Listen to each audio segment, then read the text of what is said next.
Hello, नमस्कार दोस्तों। मैं गोपाल आपका हार्दिक स्वागत करता हूं ओनो स्टडी ऑफिशियल यूट्यूब चैनल। दोस्तों, आज हम हैं नेहरू विहार के वर्धमान मॉल में हैं, जहां पर दृष्टि कोचिंग है और तमाम लाइब्रेरियां हैं। आज थोड़ा सा मैं आप लोगों के लिए ओवरव्यू दूंगा कि किस टाइप की लाइब्रेरी होती हैं दिल्ली में, क्या लाइब्रेरी में बुक्स प्रोवाइड होती हैं, क्या स्टूडेंट खुद से पढ़ते हैं, उन्हीं चीज़ों का सारा ओवरव्यू देंगे और प्लस में समझाएंगे कि किस तरह से स्टूडेंट IAS PCS वाले यहाँ पर तैयारी करते हैं। ठीक है ना। यहाँ पर मोस्टली आपको 80% स्टूडेंट IAS PCS वाले मिल जाएंगे और किस तरह से वो तैयारी करते हैं, क्या लाइब्रेरी का माहौल होता है और क्यों लाइब्रेरी ज्वाइन करना ज़रूरी होता है, वो सारी चीज़ें आज मैं आप लोगों को समझाऊंगा। आज हम एक लाइब्रेरी में आए हैं जिसका नाम है सर्वोदया लाइब्रेरी। ठीक है ना। ये सेंटर इसके वर्धमान मॉल में है, जो कि दृष्टि कोचिंग के जस्ट ऊपर है। आइए थोड़ा सा स्टूडेंट से डायरेक्ट कांटेक्ट करते हैं, क्यों लाइब्रेरी ज्वाइन करना ज़रूरी है और किस वजह से स्टूडेंट लाइब्रेरी ज्वाइन करते हैं और किस तरह का एनवायरनमेंट रहता है, प्लस में हिंदी माध्यम और इंग्लिश माध्यम में क्या डिफरेंट है, उसकी चीज़ में थोड़े स्टूडेंट से डिटेल में डिस्कशन करेंगे। आइए थोड़ा चलते हैं सर्वोदया लाइब्रेरी में। ठीक है। तो देखिएगा, यहाँ पे स्टूडेंट पढ़ाई कर रहे हैं अपना। तो आइएगा, सबसे पहले हम थोड़ा सा डिस्कशन करते हैं। भैया से थोड़ा सा पहले 2 वर्ड लाइब्रेरी के बारे में पूछेंगे भैया से। भैया थोड़ा 2 मिनट आपका डिस्टर्ब करना चाहेंगे, बस 2 मिनट का ओवरव्यू लेंगे। भैया आपका शुभ नाम? मेरा नाम अविनाश है। मेरा ऐसे थोड़ा सा 2 मिनट के लिए लाइब्रेरी के बारे में पूछते हैं, फिर पूछते हैं कि आखिर में UPSC ऐसा भेदभाव कर क्यों रही है स्टूडेंट के साथ। जी, यूपीएससी, पहले तो मैं बता दूं कि मैं अविनाश हूं और मैं बेसिकली बैठ जाइए, अगर आपको ऐसा दिक्कत ना हो, एतराज़ ना हो तो आप बैठ सकते हैं। थैंक यू भैया। बाकी आप मेरे कुछ दोस्त बैठे हैं, उनसे पूछ लीजिए। लाइब्रेरी है और पढ़ना इंपॉर्टेंट है। एग्ज़ाम टाइम है 10 अक्टूबर। अच्छा भैया, मैं 2 मिनट के बस आपकी अनुमति हो तो सिर्फ 5 मिनट के लिए थोड़ा सा ब्रीफ में तो कुछ चीज़ें पूछनी है UPSC के बारे में। आप पूछ सकता हूँ, आपकी अनुमति हो तो। जी नहीं नहीं भाई से आपको डिस्टर्बेंस तो नहीं है ना? जी जी। जी कहिए। देखिएगा, हमारे साथ में अविनाश भैया हैं, वो लाइब्रेरी में स्टडी करते हैं। ये सर्वोदया लाइब्रेरी है। तो भैया एक चीज़ मैं पूछना चाहूँगा, अभी जो न्यू स्टूडेंट बिगनर हैं उनके लिए कोचिंग ही सब कुछ है। कोचिंग के अलावा वो और किसी पे ध्यान नहीं देते हैं, बाहर का गाइडेंस भी नहीं लेते हैं। लेकिन एक ओवरव्यू देखा जाए कि UPSC हिंदी माध्यम और इंग्लिश माध्यम को लेके क्या भेदभाव कर रही है, और कुछ स्टूडेंट ये भी कह रहे हैं कि सिलेक्शन प्रोसेस है जो हिंदी माध्यम का बहुत कम रह गया है, उसके ऊपर भैया क्या कहना चाहेंगे? एक्चुअली आपका क्वेश्चन तो काफ़ी बहुत ही ब्रॉड है, क्योंकि सब बातों को आपने सबमिट करके एक में ही आंसर मांगने की कोशिश की है। बट सबसे पहले तो मैं बधाई देना चाहूँगा कि जितने लोगों ने हुआ, जो मेरे सीनियर्स और कुछ दो फ्रेंड्स हुए हैं, नो डाउट साथ वाले। मैं इसी लाइब्रेरी में एक मेरे साथ इसके पहले जब पढ़ते थे, तो वही हुआ है, 426 रैंक दिया है। और लेकिन मैं ये बताना चाहूँगा, हालांकि मेरा भी 10 तारीख को एग्ज़ाम है, मैं भी दे रहा हूँ। सेकेंड अटैम्प्ट है मेरा, फर्स्ट अटैम्प्ट दिया था तो कुछ प्रॉब्लम्स थी, जैसे पिछले एग्ज़ाम में ही हुआ था। आप ये कहिए कि बिगनर का कोई ऐसा इशू नहीं है कि बिगनर कोचिंग को सब कुछ मान रहे हैं। एक्चुअली हम जो सीनियर्स हैं ना, हमने इसको, मुझे लगता है कहीं ना कहीं जो मुझे यहाँ के फील हुआ, लगभग मैं यहाँ चौथा साल है मेरा नेहरू विहार मुखर्जी नगर में आए हुए दिल्ली में। इसके पहले मैंने इलाहाबाद यूनिवर्सिटी से स्टडी की।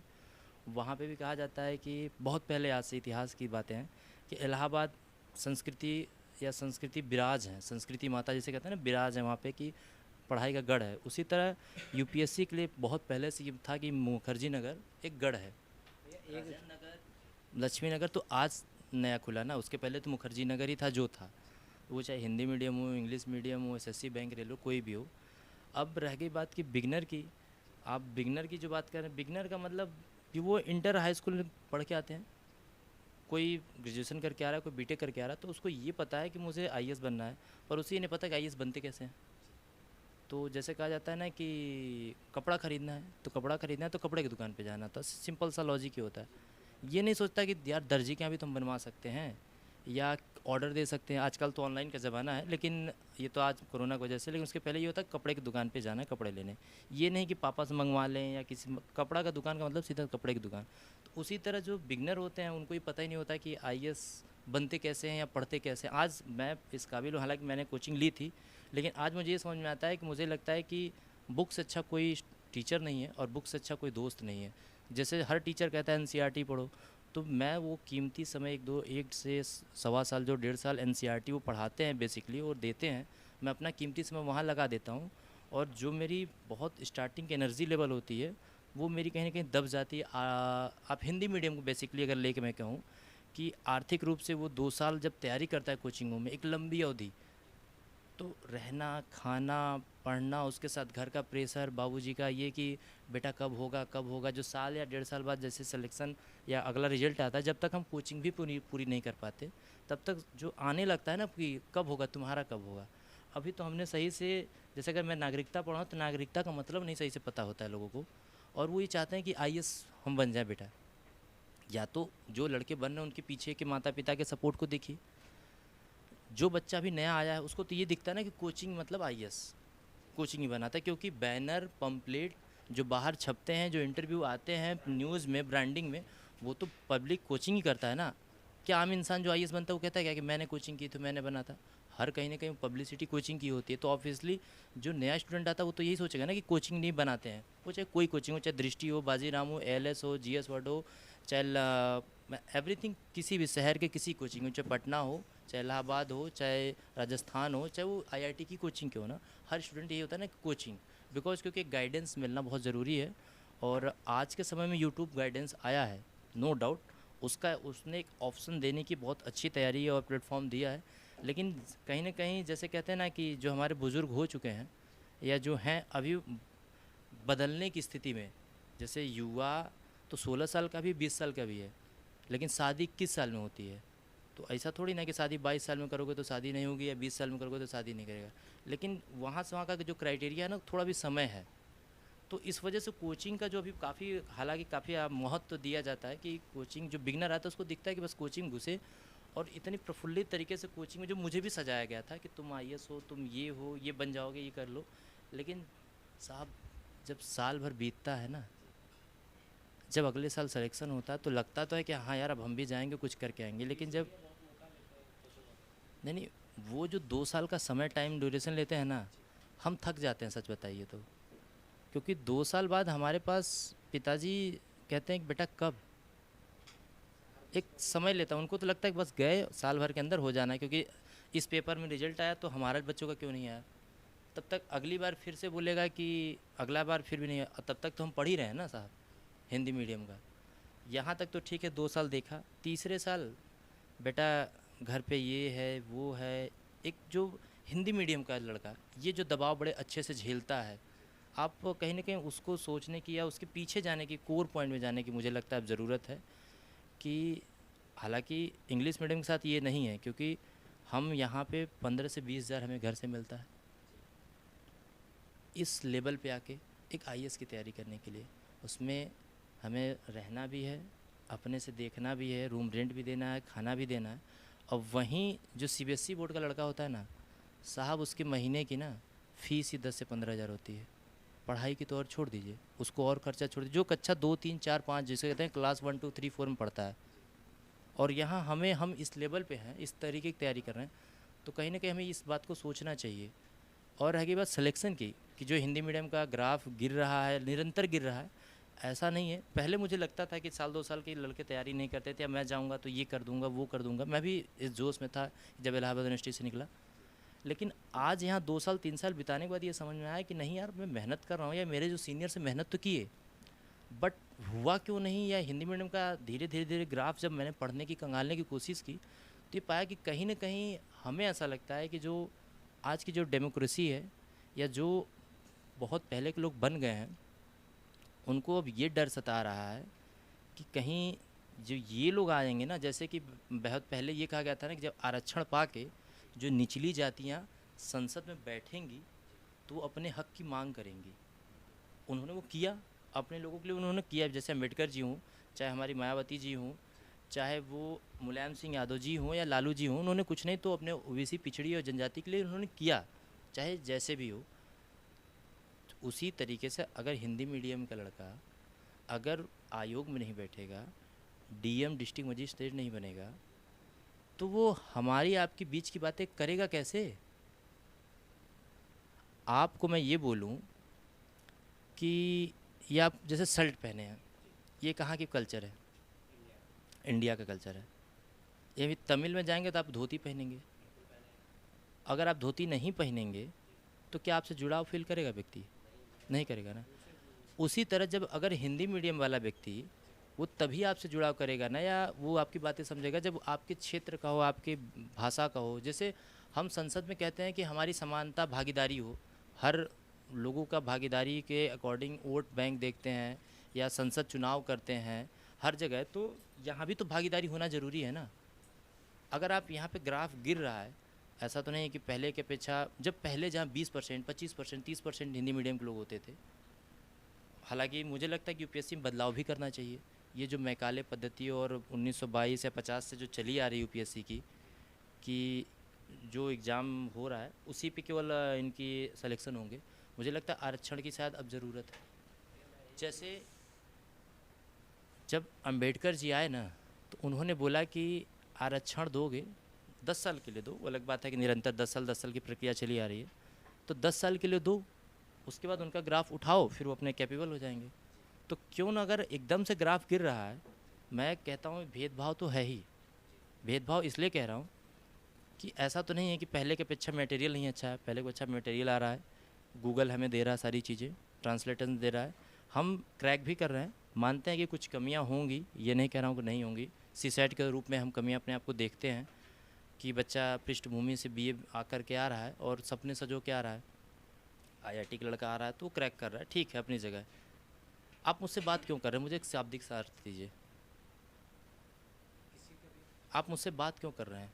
आपसे हमें बहुत चीज़ें सीखने के लिए मिल रही हैं। सीखने को मिल रही है। उसी तरह जो हमारे जो कॉपी एग्जामिनर है ना साहब, जैसे जब हम मान लीजिए कि 1000 सीट निकली, उसमें से 200 हिंदी मीडियम का बच्चा पीटी क्वालिफाई करके मेंस में पहुंचता है, ठीक है।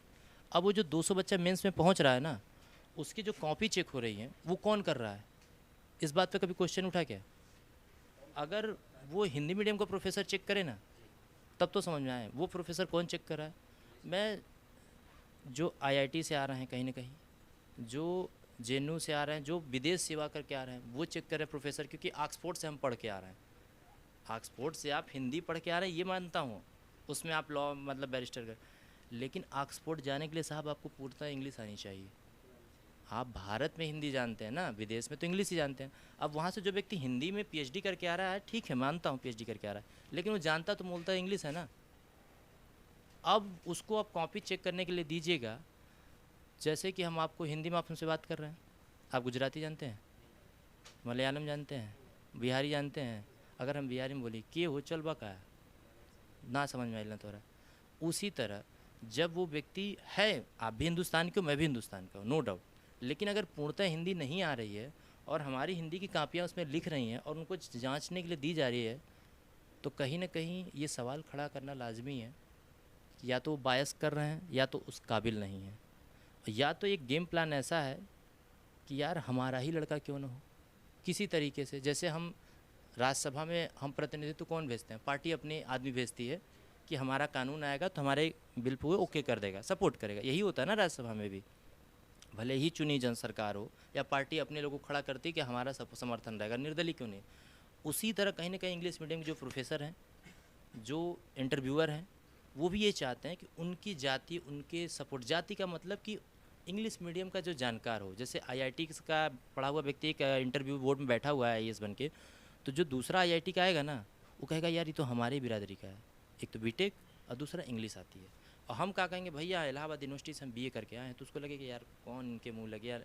एक लॉजिक आंसर है यहाँ पे कि कहीं ना कहीं खेल चल रहा है बहुत अंदर, यूपीएससी भी शायद इसमें लिप्त है, सरकार के नाक के नीचे ये काम चल रहा है। क्या पता इसमें सरकार ही लिप्त हो, ये मैं नहीं कहता हूँ, लेकिन मुझे जहाँ तक मैं भाई कोई ऑथेंटिक प्रूफ तो नहीं है, लेकिन अपने सीनियरों और जो डिस्कस होता है ग्रुप में, ये बात सत्य है कि खेल चल रही है और हिंदी मीडियम को कहीं ना कहीं जागने की ज़रूरत है या अपनी मांगने की ज़रूरत है। एक बृहत स्तर पे सरकार से, जैसे कहते हैं ना, क्रांति लाने के लिए या गूंगे बहरों को सुनाने के लिए बम फोड़ते हैं, बम ही अपनी आवाज़ बन के अपने वोट या जैसे माध्यम से करें, वो यहाँ पे उनके परिवार को भी सपोर्ट करने की ज़रूरत है। देखिएगा, जैसा कि अविनाश भैया ने बताया है कि एक सिस्टम ही पूरी तरह से अभी फ़िलहाल में उस चीज़ पे ध्यान नहीं दे रहा है कि जो कॉपी चेक करने वाले हैं वो भी इंग्लिश मीडियम के टीचर हैं, जो पास आउट हो रहे हैं वो भी इंग्लिश मीडियम के स्टूडेंट हैं। तो कहीं ना कहीं एक तरह से हिंदी माध्यम वाले स्टूडेंट को नेगलेक्ट किया जा रहा है, इग्नोर किया जा रहा है यहीं तक एक तरह से। थोड़ा सा ओवरव्यू हम और स्टूडेंट्स से जानेंगे। अपने भैया अविनाश भैया 1 मिनट के लिए आपको रोकेंगे। जी जी जी। थोड़ा मेरा तो इस वजह से मैं पढ़ता भी। तो भैया आपसे जानेंगे, आपका शुभ नाम भैया? मेरा नाम विवेक है। विवेक है भैया। एक चीज़ मैं थोड़ा सा यूपीएससी से हट के अगर पूछूँ, और लाइब्रेरी का क्या रोल रहता है हमारी स्टडी में? ये हमारी स्टडी में लाइब्रेरी का रोल रहता है। यहाँ पे इन्वायरमेंट हमें अच्छे मिलते हैं। मैगजीन पेपर जो पर्सनल खुद के लिए वो लाइब्रेरी में प्रोवाइड कराई जाती है।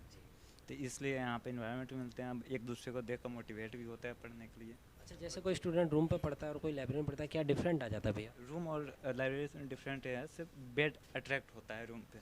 लाइब्रेरी में ये चीज़ें नहीं है। लाइब्रेरी में अगर सामने वाले पढ़ रहे हैं तो उनको देख कर हम भी पढ़ेंगे। यहाँ पे नींद नहीं आएगी। थोड़े से फैसिलिटी के बारे में बात करें, स्टूडेंट के लिए क्या फैसिलिटी प्रोवाइड कराते हैं यहाँ पे? स्टूडेंट के लिए यहाँ अच्छी इन्वायरमेंट, पेपर हमें देते हैं, ठंडा पानी देते हैं, एसी गर्मी ना हो एसी लगाते हैं, उनके कूलिंग देते हैं। और यहाँ पे उनके मैगजीन जो भी उनके ज़रूरत की सामान होता है स्टडी के, वो प्रोवाइड कराए जाते हैं। भैया, एक मेरा लास्ट क्वेश्चन है आपसे कि अभी तक एक चीज़ देखने के लिए मिली है कि 1 से लेकर 100 की रैंक में हिंदी माध्यम का ढूंढने से नहीं मिल रहे हैं। इसके बारे में थोड़ा सा क्या कहना चाहेंगे? क्या आप सच में हमारे पास में ये यूपीएससी भेदभाव कर रही है, या फिर हिंदी माध्यम को नेगलेक्ट किया जाता है, इग्नोर किया जा रहा है? ये निगेटिव बातों को ध्यान में रख कर न तैयार किया तो ज़्यादा बेटर है। हिंदी मीडियम में अगर रैंक नहीं आ रहे हैं तो हम कोशिश करें से हम अपनी स्टडी में सुधार लें, स्टडी में अपनी टाइम दें और उसकी तैयारी लेवल के करें से हम टॉप 100 छोड़े टॉप 10 में पहुँचें। तो हमें पढ़ने की आवश्यकता है, ना कि नेगेटिव बातों को लेकर से यहाँ सिलेक्शन नहीं हो रहे हैं। सिलेक्शन जहाँ तक हो रहा है उसमें तो अपना 100% दो। अविनाश भैया ने जितना जैसा कि हमें बताया था कि आपके पास चाहे टैलेंट हो लेकिन अपॉर्चुनिटी तो आना बहुत ज़रूरी है। और अपॉर्चुनिटी क्या, हमारे पास में 2019 का एग्ज़ाम हमने देखा, 2020 का हमने देखा, उसमें कोई नहीं कर पाया। तो आई थिंक हमको ऐसा लगता है कि हमारे पास में अपॉर्चुनिटी की कमी है। अपॉर्चुनिटी की कमी नहीं है, ऐसा नहीं कर सकते। अगर ऐसा रहता तो मतलब 300 के समथिंग में किसी का सिलेक्शन में हिंदी माध्यम से, तो ऐसा नहीं, अपॉर्चुनिटी नहीं है। भेदभाव चलिए ठीक है, इंग्लिश मीडियम में क्वेश्चन सेट हो रहे हैं, एग्जामिनर जो आंसर चेक कर रहे हैं वो इंग्लिश मीडियम के, लेकिन कहीं ना कहीं स्टूडेंटों में कमी है, पढ़ाई में भी ध्यान नहीं देते। भैया जहाँ तक कि मैं रिकॉल कर पा रहा हूँ, आई थिंक मेरे को अपना ये नॉलेज के अकॉर्डिंग बता रहा हूँ कि लगभग 300 के आसपास या 280 के आसपास पोस्ट थी आईएएस के लिए, आई थिंक। तो आने वाली पिछली 10 सालों का अगर मैं इतिहास बताऊँ, 10 सालों में हिंदी मीडियम से प्रॉपरली कौन कौन आईएएस बना है, आप मुझे कोई बता सकते हैं? मेरे हिसाब से तो आज तक कोई आईएएस नहीं बन पाया हिंदी माध्यम से, प्रॉपर आईएएस। नहीं है। हेमंत सत्य जी जैसे 17 का आप देखिए 88, हाँ 88 रैंक है, वो आईएएस बने हुए हैं। प्रॉपर आईएएस मिला था उनको? प्रॉपर आईएएस मिला हुआ है। मुझे तो जो अपनी नॉलेज के अकॉर्डिंग लग रहा है कि श्री बता रहा हूँ, गंगा सिंह है 2016 बैच में 33 रैंक थी, तो उनको आईएएस मिला है। आई थिंक भैया वो जर्नल से नहीं, जर्नल के कैंडिडेट को आज तक सीट मिली ही नहीं है। यहाँ पे जनरल की बात एक अलग है, वो मानता हूँ कि जनरल की चीज़ें हैं, पर आईएएस के लिए जनरल एससी एसटी मैटर नहीं करता। वो तो हम सरकार उन्हें को आरक्षण देती है कि वो भी आए, भागीदारी हिस्सा हो। लेकिन बात आपने बोला कि 10 साल में आईएएस कोई नहीं बना हिंदी मीडियम का, तो मैं उसकी बात रख रहा हूँ यहाँ पे। अविनाश भैया, अगर हम इनको गंगा जी को हटा दें तो उसके बाद में उसके बाद तो बड़ा कहना मुश्किल होगा कि, मतलब मैं पढ़ रहा हूँ, मैं खुद हिंदी मीडियम का छात्र हूँ, मुझे वो कहना मुश्किल होगा कि आईएएस किसी को मिला हो 10 साल में इस दरमियान। ऐसा थोड़ा भैया मोटिवेशन बढ़ जाता है, थोड़ा एक्साइटमेंट बढ़ जाता है पढ़ने के। नॉट, जैसे हमारे पीएम अभी यूएन भाषण दे के आए, तो अपने आप को लगता है कि हाँ हम भारतीय एक प्रतिनिधित्व करते हैं। जैसे हम बहुत पहले से करते हैं कि स्वामी विवेकानंद ने हमें शांति का पाठ पढ़ाया, आर्यभट्ट ने या जीरो की खोज हमारे भारत ने की, या नोबेल पुरस्कार मिलता है, या स्वर्ण पदक जैसे ओलंपियाड में या ओलंपिक में हम पाते हैं, तो हमें प्रसन्नता होती है कि हमारा भारत या हमारे बीच के लोग। उसी तरह अगर हिंदी मीडियम के लोग आईएएस बनेंगे तो क्यों नहीं हमें अपने आप में गर्व होगा कि हाँ उनको देख के तो हम आते हैं ना आगे। जिस तरह से इस बार नीरज चोपड़ा ने गोल्ड मेडल लाया, उसी तरह से अगर हमारे सर्किल में से हिंदी माध्यम में कोई आईएएस बनता है, वो जैसे नीरज चोपड़ा मान लीजिए बेसिकली हरियाणा के हैं और यूपी से बिलोंग करते हैं, तो ये कहा, सॉरी भारत से बिलोंग करते हैं, तो उनका ये माना जाता है ना विदेश में कि भारत की जो कला है उसके अनुसार उन्होंने लाया। उसी तरह एक हिंदी जो पढ़ाने वाले हमारे प्रोफेसर, टीचर, कॉलेज, कोचिंग जहाँ भी हैं, या जो हमारे पास मटेरियल हैं, हम अगर सिलेक्शन हिंदी मीडियम का लड़का देगा तो ये मानेंगे ना कि हिंदी मीडियम में कला है। और अगर नहीं देगा तो हम कल को ही जानेंगे कि इसका मतलब इसमें कला ही नहीं है, हम इसमें उतरना ही नहीं चाहेंगे। लड़का आज खेल में इसलिए उतरना शुरू किया, जैसे क्रिकेट में बहुत ज़्यादा क्यों उतरते हैं, क्योंकि क्रिकेट बहुत ज़्यादा लोग खेलते हैं और अपॉर्चुनिटी है, वहाँ पे लोगों को भागीदारी है। हमारे इंडिया का काफ़ी अच्छा खासा नाम हो चुका है। कि विश्व कप हम ला चुके हैं, 20 कप हो जाए। उसी तरीके से अगर हिंदी मीडियम का लड़का बराबर सिलेक्शन नहीं आ देगा तो आने वाली पीढ़ियाँ हिंदी में पढ़ना ही नहीं चाहेंगी। आज